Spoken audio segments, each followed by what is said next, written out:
So ito guys, na-check na namin na-check ko na rin yung ano dun eh, sa indoor, yung pinaka thermistor sensor. Okay naman. Ito sa compressor, sira. Zero na yung reading na compressor. Doon may supply. Doon sa UBW niya may supply naman. 127 lahat yung tatlong terminal.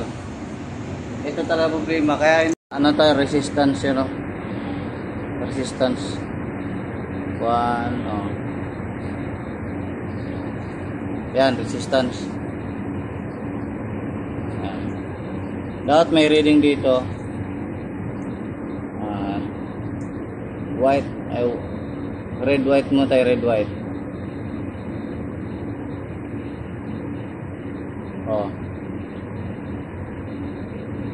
Tingnan mo, walang reading, oh.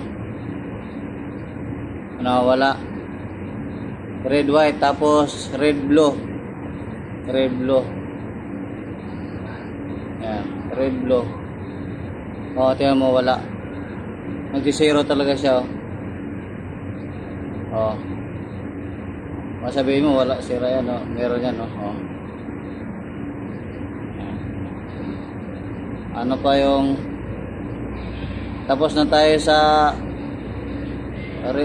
red white. Yan, 0 ohms. Red blue yan. Yan, 0 ohms pa rin, oh. Tapos white tsaka blue. Yan, wala, bagsak. Yan. So, sira yan. Siyempre, titingnan pa natin yung supply doon. Yun natin to.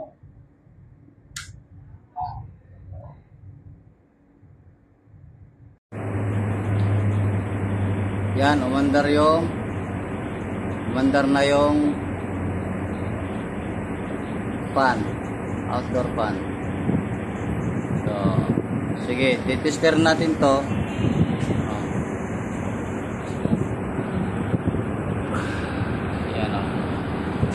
Natin. Naka-DC pa rin tayo, naka-DC. Yan. Ingat lang kasi may supply kasi ito. Yan. Ngayon, kahit dito tayo kumuha, mag-tap ng ground. Tapos isa-isahin natin to. May makakuha tayo rin dito na DC supply. Ito natin U.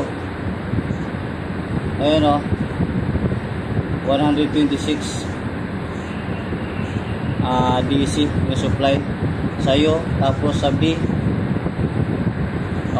may supply sa 127. Sa W 127. So parehas lang sila ng supply yung tatlo. Namatay. Yan, kinat niya kaagad kasi nakaka-detect siya ng error, eh. Nakaka-detect. Tulad natin yung compressor nito.